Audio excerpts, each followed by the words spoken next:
We're going to move on to the next session of the day, which is going to be building a capable and trusted drone ecosystem for the US and our partners. In this session, you're going to learn how the DIU facilitates the drone acquisition process. We'll dive into DIU's Blue UAS project, which established trusted small unmanned aerial systems for broader Department of Defense government partners. And so for this one, we're actually going to broaden our list of people here today. We're going to have 4 panelists for you here today.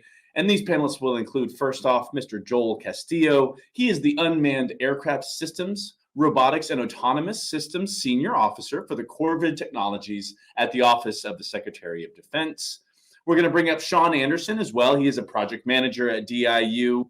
We're going to bring up Andrew Musto. He is the Deputy Director of Autonomy at DIU. And finally, Mr. Jason Kirkpatrick, the Program Manager at the U.S. Army Corps of Engineers. 4 more of my esteemed guests. Let's bring them on up here. And thanks, guys, so much for joining us this afternoon. We're very happy to have you here. And I'm going to let you guys take it away. All right. Thanks, Bobby. I appreciate the intro. Again, I'm Sean Anderson. I'm in DIU's autonomy portfolio, and I'm primarily focused on working on Blue UAS. I definitely want to share with you how the autonomy portfolio has been focused on building a capable and trusted drone ecosystem, and Blue UAS is our approach to doing so. Blue UAS has been challenged by different policy changes over the last couple of years within the DoD and in the government, as many who are in the space are aware, and policy is always changing, and so we always have to be adapting to it. And Blue UAS is DIU's answer to that. So as you may recall, over the last few years, initially COTS systems were faced with a ban because of cybersecurity concerns and other concerns within operating in the government space. In late 2019, the NDAA, Section 848, as we're all aware, also restricted certain components from certain countries and further limited the applicable drone space for use in the DoD. And then finally, earlier this year, Executive Order 13981 essentially extended a lot of those limitations to the whole of government. So not just the DoD. DIU, in turn, focused on and created the Blue UAS project and its different platforms in order to respond to this. And thankfully has been joined by the Deputy Secretary of Defense's guidance in September of 21 for the operation and procurement of UAS. So Blue UAS is a whole of government and whole of DoD solution for rapidly prototyping and scaling commercial UAS technology for the Department of Defense and government. And we're doing that through 5 different lines of effort. The first 2 are pretty familiar and core to DIU's CSO process, and that is the Foundry and the Framework. Blue UAS Framework focuses on developing individual components that are going to be later useful in both the commercial space and specific to DoD applications, components that may not necessarily exist within current policy limitations that need to be developed. The Foundry is DIU's proven prototyping process. It's the traditional CSO where we develop a commercial technology into a DoD technology that we can use within the DoD or inside of the whole of government. 3 new different lines of effort have been added to Blue UAS to cover the new and changing policies that have existed in the last year. The on-ramp is a streamlined approval process where we vet systems to make sure that they're policy compliant and essentially add them to the Blue UAS cleared list. The cleared list is a roster of vetted systems. They're constantly maintained and constantly interrogated to make sure that they're still policy compliant, but they're available for anybody inside of the DoD and in turn the US government that wants to follow the same policies to use and to purchase. And then lastly, we have the Blue UAS Hub. The Hub is a centralized information repo where any user in the DoD can seek out information about cleared systems, understand test data, and other necessary pieces of documentation that go with those systems so that they can otherwise be used. We started this process back in August of 2018, and moving into the 2020 ban on NDAA and foreign components through, the NDAA Section 848. Blue UAS 1.0 was born out of the Soldier Short-Range Recon Program. And what that resulted in was 5 different prototype systems that you see here on the left. These 5 systems are all personal reconnaissance drones that were designed specifically for the DoD. None of them necessarily existed in the wild beforehand, and they're really designed to be military UAS. That is distinctly different than the current project that we're going through right now, Blue sUAS 2.0. The 2.0 project is looking to take already existing commercial systems, validate them, and verify that they are policy compliant, and then move them onto the cleared list so that they can be used in the whole of DoD. So with that, I'm going to turn it over to the panel, and we're going to talk a little bit about how we got where we are in the current environment, as well as what we're doing and what our next steps will be to make sure that we're providing that ecosystem for all of the DoD and government. So Cash, I'm going to turn it over to you first. Why is acquisition and sustainment involved in the COTS UAS space? Sean, thank you very much for that. First of all, let me say that Bobby is the greatest hype man ever. I'm going to use him to introduce me on all events from now on. I hope Bobby from Capital Factory is listening. And so thank you for that, Bobby. Also, thank you very, very much, Sean, for that introduction of Blue UAS. I believe you captured it all in just a few slides. So the DoD and as a whole and ANS as a whole has been instrumental since the very beginning of what you mentioned there, the policy from May of 2018. When that overarching policy came out, when it was determined that there were cyber vulnerabilities with commercial off-the-shelf UASs, ANS and the DoD knew we had to regulate, knew from the very beginning that we had to set policy and procedures in order for the DoD to procure and operate commercial off the shelves. I think in that as a whole started it for ANS, because that delegation or that guidance memo delegated approval authority to the Undersecretary of Defense, Acquisition and Sustainment, and the Department of Defense, CIO, to be the approvals authorities for all exemptions to policy.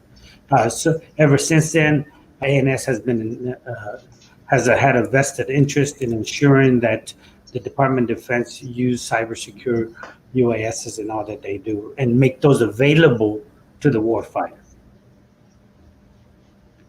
Awesome. And can you go into what you think the biggest challenges are with COTS UAS in the space right now? Obviously, we have a ton of challenges with the UASs, and mainly because the DoD has so many missions, so many operations. We can use UASs in so many aspects of in the Department of Defense, from surveilling airfields to search and reconnaissance, as you mentioned earlier, and everything in between. We need small ones, large ones. We need UASs to serve as antennas. We need UASs to serve as communication relays. We need UASs to be visual eyes in the sky. And with that, I think that one of the biggest challenges has been identified, there's no secret to this, is the interoperability. I think the interoperability standards that the DoD has between hardware, software, network architecture, everything in between is a big challenge that we're facing right now. We're trying to ensure that these cyber safe to fly UASs are available, and how do they talk to each other? What's the standard? What's the common architecture between them? I think that's I know that's one of the biggest challenges, and we're trying to do our best to overcome those. Awesome. And Jason, what do you see as the biggest challenges to end users in the policy environment? So I gotta start by saying I've heard you and Cash talk more just now than I think the entirety of our relationship up till today. So this is kind of awesome, and what a great format. So I think the big challenge for us, because we do non-tactical operations in the Corps of Engineers almost entirely. We have very little tactical operation. And my program doesn't really involve that. So our biggest challenge is just keeping flying.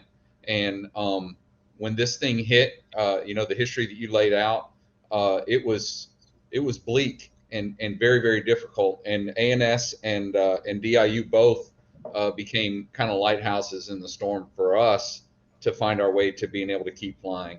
And for the Corps of Engineers, our need to fly is paramount almost all year, because we have different types of emergency response and activities going on. And so we're perfectly willing to adapt to the policy as it comes out.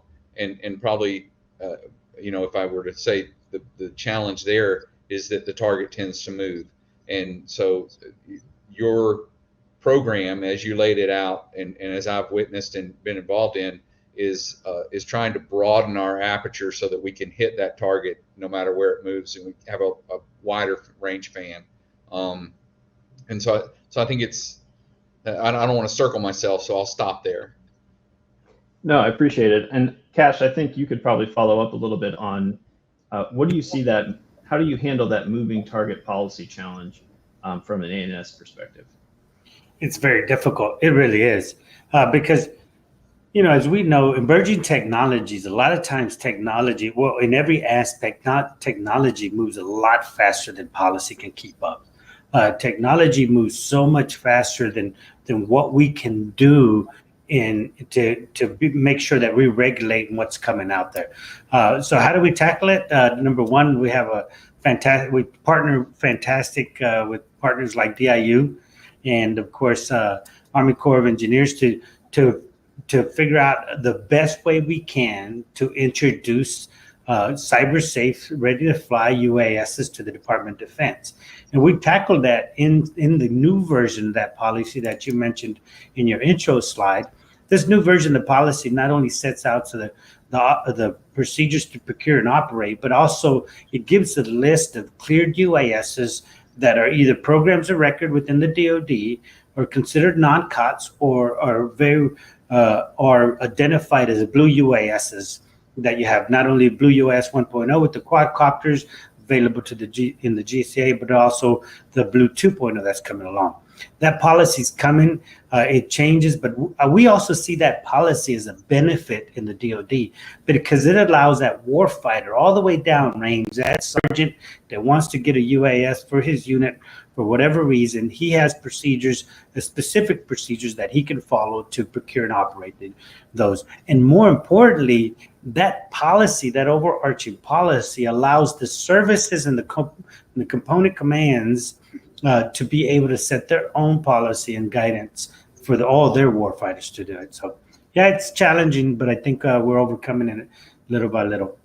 I'd chip on to that and say that this latest policy that's rolled out is very well crafted in that it gives, as you said, Cash, it gives us, the folks on the line, the technical parameters to stay in. There's very clear boundary lines for us, and now we can start bringing a technical solution. Like our procedural controls protect our data and ensure that we're cyber secure, and that's been something we've had trouble getting recognized. And it's always been, get the vendor to give you something cyber secure. Well, we have procedures in place to protect our data, even if we have a nefarious vendor or we have a failure with the hardware. We have procedures in place, and I know that's been recognized by ANS, and it's being incorporated into some of the work that we're doing on the hub with DIU. So all those are good things. So the policy has evolved in a positive way.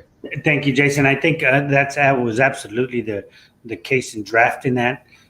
Would try to keep as many folks in mind when using it. And I think if you notice, there's caveats in there now, Sean and Andrew, that are important for folks like you and your business, because they're research and development. Now you can use certain COTS UAS in your research and development, and while we're doing that, it maintains that NDA compliance to Section 848. It's compliant with EO 13891, and it makes sure that all the DoD is using the same procedures. So I know. Like I said, we're probably going to start drafting the new version, because in 2 years from now, the UAS technology that's being developed right now, it's going to make that policy out of date, and we have to catch up. So we're already working that. But thank you for that, Jason. It took a lot of work, and I'm glad the Deputy Secretary of Defense saw it and said it was important for the DoD and really rushed it to get it implemented, signed and implemented. Yeah. Awesome. Thanks, Cash. Andrew, why do you think DIU is in this space, particularly when it comes to commercial UAS of this type? This is a space that the commercial market has driven significantly more than the federal market up until now, particularly small quadcopters, small multi-rotors. That's a multi-billion-dollar commercial industry, and we're spending tens of millions in DoD on the problem set. That's specifically the wedge that DIU is set to tackle, where commercial industry is driving technology in faster iterations than DoD can keep up with.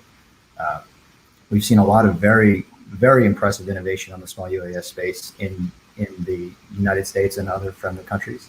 The mission of DIU is to strengthen the national security innovation base. So small UAS is a clear area where DIU has found utility in being involved and will continue to do so in the future. Sorry, Cash, I thought you were going to jump in there. I was going to say, one of the things I think from our side in the UXX team and at ANS, we're very proud of the fact that we've partnered really close with DIU in not only 1.0 and 2.0, and we rely on them a lot. Andrew knows I call you guys all the time. Hey, help me out with this, from definitions to technology, to surveys, to markets. And I strongly believe that the partnership that we've established between DIU, ANS, R&E, is essential for the entire department as a whole. And we consider DIU as the experts in this field for the Department of Defense, not only within us, but within the Department of Defense. So we're greatly appreciative of your knowledge and expertise. And I sometimes take credit for your work. I'm very proud of that. That's what headquarters does. Yeah, you know that. I just take credit for their work. Thank you, Andrew. Well, I mean, right back at you guys. I've had you on speed dial for the last few years. The partnership between us and ANS has gotten us to where we are today. I think anybody that's in this space, in the federal space, know that this is nowhere near a solved problem. We could optimize everything from the way that we do the waiver process to getting to the point where we've got more approved ones that don't need waivers. More capital injection into this market space as a whole would be really useful for the entire industrial base. There's a lot of work to do in the future, but we wouldn't be here without the partnerships we've got until now. Apologies for my puppy in the background. Andrew, if you want to get after that. Jason, really quickly. So we heard the headquarters perspective, but how do you think that other end users can work together as a government to really kind of help with the policy changes that are happening in this space? So that's an excellent question, Sean. The biggest thing that we need is commonality of standards, and the executive order and the DoD guidance are now starting to get that commonality, and what we do, at least in the Corps, and I think also with other organizations like the Department of the Interior, was a tremendous guide for us to establish our program. And they recognize, and the Tennessee Valley Authority and a lot of state organizations that we work with in the Corps, they recognize that Part 107 is a good training program for use of small UAS for what it's made for, but it's not complete or comprehensive enough in the standards and language and procedures, especially when cybersecurity is concerned, for government operations, for the deeper effort of scientific and engineering data collection. And so I think the more that we can band together as organizations within the government, and even the industry teams like the oil and gas industry and the power industry that use these systems, the more that we have commonality of standards and experience, the better off we're going to be turning this issue of cybersecurity for small UAS in our nation, because, and Andrew touched this, that the whole of government cannot twitch the needle on small UAS market. It's so big. And so we've got to be very smart and joined up on our standards and our practices. So I think that's the answer to your question, Sean, is standards and practices. I will piggyback on that, Sean, as well. I think Jason is spot on. I think one of the things that was really instrumental, especially in the development of Blue UAS 2.0, in the getting it, we did ANS, DIU, and Jason knows that we didn't want to work in a bubble. We didn't want to work in a vacuum. We didn't want to be the only ones trying to implement Blue UAS for the government as a whole. I think it was instrumental that the folks at DIU brought in other federal government players in the small UAS market to bring them in and got their input. Hey, this is the kind of UAS we need. This is what we need it for. This is what we're going to use it for. This is what we'd like to pay. This is the kind of standard that we have. So I believe as a whole, I believe that was instrumental to developing it. It's not working in a vacuum in a bubble where you're just using it. As far as standards within the government, again, it's a challenge. It's absolutely a challenge that we recognize. We know that's a hard thing to kind of tackle because we in the DoD use it for so many reasons. I think we've established some of the right procedures and policies, and there's an organization within the Department of Defense called the Joint Robotics Autonomous System Enterprise. It's called JRAIS. It's long, but I believe in their name it says a lot. And they're bringing all the smart folks in Department of Defense, bring them together, and to start trying to establish roadmaps, operability standards, policy, etc., within the federal or within the DoD that's going to help and establish those standards as a whole. Thanks, Cash. As we know, prior standards have been established by the government, oftentimes in conjunction with commercial experts. Andrew, do you mind talking to how DIU may engage with commercial experts to help develop a future standard? So in general, when DIU embarks on a project, we do that in partnership with a military partner organization. The preponderance of the work that we've done thus far has been with the Army.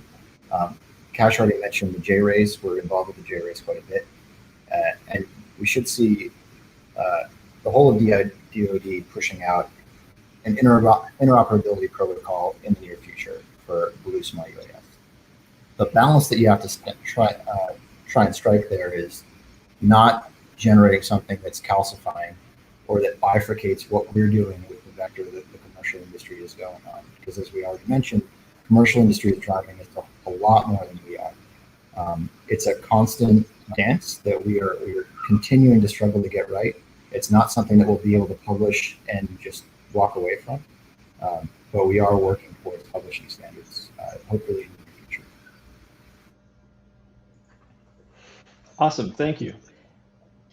And for Cash, I think you talked about the implementation guidance that came out last week. Can you shed a little bit more light on that? I know that that's something that isn't necessarily going to get out into the public eye, and I know you've had a bit of a public release on it, but is there any way that you can kind of help us understand that a bit more about how important that guidance is to a project like that? Sean, thank you for that softball question for the audience. I personally wrote that, gave that to Sean and said, don't forget to ask me this question.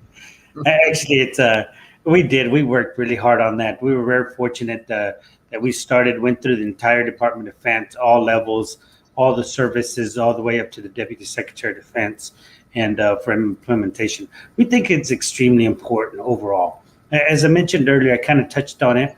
It sets the procedures to procure and operate UASs, not only smalls, but group 1, 2, and 3. It sets those procedures as a government as a whole, or the DoD as a whole. And within those procedures, it allows you, it kind of regulates when a service member procures and operates safe, how to use it, when to use it, how to request exception of policy, how to request the use of airspace, et cetera, et cetera. So we think, but like I said, it's not released to everybody, so I'm not trying to say too much, but we think it's important for everyone in the Department of Defense to be able to use that technology. And not only that, it regulates, as I mentioned earlier, research and development. It regulates, service academies. It regulates what we can do in certain operational environments. There are 3 operational environments: controlled, uncontrolled, and benign. And then within these environments, what is your mission? So it brings it all the way down to the lowest level. And more importantly, I think with this policy, it pushes it down to the services and allows the services at their levels to set their own policies and to approve and review and approve exception of policy requests. Thanks, Cash. For Andrew, so what do you see as the most challenging aspect of DIU's next steps in the blue UAS space, particularly as we're looking to go from 0 to 1 and from 1 to 2? Where do you see the future roadmap being? That's a pretty broad question. I could pick any one of those lines of effort and give you 10 challenges that we've got in the next month, let alone the next year. The biggest challenge is still pulling all the disparate stakeholders of government together, and doing it in a way that makes sense, and doing it in a way that makes the folks join the team because they want to join the team and not because they're being forced to join the team. In general, that's kind of the constant thread of problem solving inside of government is getting people on the same page. From a policy perspective, it's getting people to understand what the policy is and expediting the process by which people get to use UAS. One of our issues is that our demand signal is artificially suppressed because people don't know what they don't know at the moment. Yes. So we are not flying enough UAS nationally and federally. We know that UAS are increasingly strategically, tactically, operationally relevant. We're not getting after understanding what that really means enough yet because we've got our own legal and policy barriers in place. So for the next few years, the Blue UAS team is going to try very hard to either knock down or go around as many of the barriers, perceived barriers as we can with help from our friends at ANS, and get the federal demand signal up to where it should be. Jason, you had mentioned both tactical versus non-tactical uses of drones, particularly the Corps' mission is somewhat different than a typical tactical use of a drone. And it's really important at DIU that we kind of balance, as we build out this ecosystem, where drones are used and for what purpose, because they vary in their capabilities and security and the necessity for security in different situations and environments. Can you talk to how the Corps uses drones and how that may be different? Yeah, so first of all, we fly primarily in benign environments, but we do assessments based on the guidance that we have. And again, that goes back to having procedures that allow us to operate and use our discretion appropriately. And so primarily in benign environments, and primarily we do, again, scientific and engineering data collection, stuff that George Jetson wouldn't have dreamed of doing, that measuring the depth of water and mapping underwater with lasers, and it's science fiction stuff that apparently really exists, and I got people that do it with systems that we procure, and being able to get that highly accurate data is critically important. So it goes back to what Andrew said about the civil or the private sector driving the market. We're riding that wave of technology, and for a long time it was a Chinese technology wave, and there was a significant drop off when we lost their capability. And I've been kind of shocked at how fast we've been able to recover that, working with DIU and with ANS leadership, which it hasn't always been the case. I just, during this conversation, realized that I've forgotten to dread hearing from the Office of the Secretary of Defense over the last several months. So that's kind of a new experience for me. So good job, Cash. But yeah, the Corps does very detailed work, and we need that high quality data. And so we can't have that blanked out on behalf of security for a reconnaissance drone and not be able to use it, which is what we suffered from early on in this effort. And we've recovered nicely with Blue 2.0, and I hope to remain our team remains a part of this effort moving forward to ensure that. Yeah, I appreciate that. Cash, do you have any final words before we close out? No, thank you again, Sean, for this. I just want to say that ANS, through the efforts and collaboration of everyone, DIU, the Army Corps of Engineers, we're very proud of the fact of the work that we've done, and we look forward to future collaboration in this effort and making it the best possible we can for the warfighter. So thank you for that, and I appreciate being a part of this. All right. Well, I'd like to thank Cash and Jason and Andrew for joining us today, and I'd really like to thank Capital Factory for putting this on. It was a pleasure being able to talk to everybody about the drone ecosystem and Blue UAS as a project at the Defense Innovation Unit. Thank you.